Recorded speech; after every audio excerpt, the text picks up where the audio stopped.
Starting out small. The 17th of May, 1959. The power of the Buddha is more tremendous than that of all other beings, human and divine. His body is enormous, in that we've been making representations of it from ancient times up to the present and yet still haven't finished the job. His mouth is enormously wide. Many are the things that he said only once but that other people have repeated without ceasing. Here I'm talking about his teachings, which members of the Sangha have copied down into texts and delivered as sermons for us to hear up to the present. The Buddha's physical mouth was small, but his words are amazingly great, which is why we say that his mouth is wide. His eyes are wide as well. They've seen the true nature of the entire cosmos. This is the way it is with people who are really good. They tend to have this kind of enormous greatness. Big things like this have to come from small things. Before the Buddha could become enormous in this way, he first had to make himself small. In other words, he cut himself off from his royal family and went alone into the forest, to sit under the branches of the Bodhi tree, on the banks of the Naranja river. He let his in and out breathing grow smaller and smaller, until it was extremely subtle. And there the fire of his defilements and mental fermentations went totally out without trace. He awakened to the foremost right self-awakening, becoming a Buddha. His heart, which he had let grow so extremely subtle and small, exploded outward in goodness in a way that is still blatant to us even today. So I ask that we all set our minds on really practicing concentration. Don't worry about the past or the future or anything else. When the mind is firmly set in concentration, knowledge and discernment will arise without our having to worry about them. Don't let yourself think that you want to know this or see that.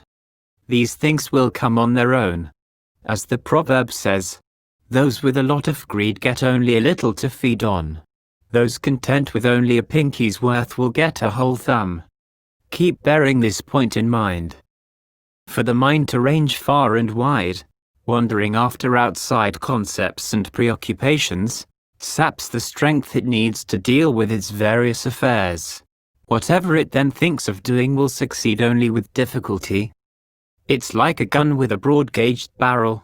If you put tiny bullets into it, they rattle around inside and don't come out with much force. The narrower the gauge of the barrel, the more force the bullets will have when you shoot them out. It's the same with the breath.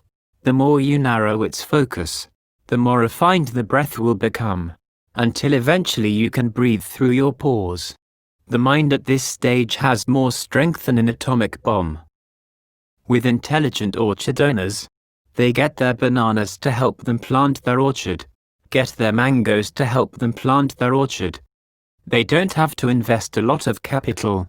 In other words, they clear the land bit by bit, plant it bit by bit, harvest bit by bit, sell bit by bit, until the orchard grows larger and larger all the time.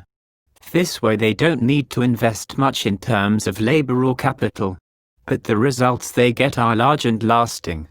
As for stupid people, when they start an orchard, no matter how large, they pour all their money into it, hiring people to clear the land, plow it, and plant it all at once. If they run into a drought for 3 days or 7 days running, their plants all wither and die. Grass and weeds spring up and overrun the place. At that point, there's nothing the owners can do, because the orchard is way too big for them. They don't have the money to hire the workers again, because they used up all their funds right at the beginning. All they can do is sit with their arms around their knees, blinking back the tears. They've lost all their capital and have no profits to show. That's the way it is with people who are greedy. As for those who keep at their work steadily, bit by bit, the results keep growing bigger and bigger all the time.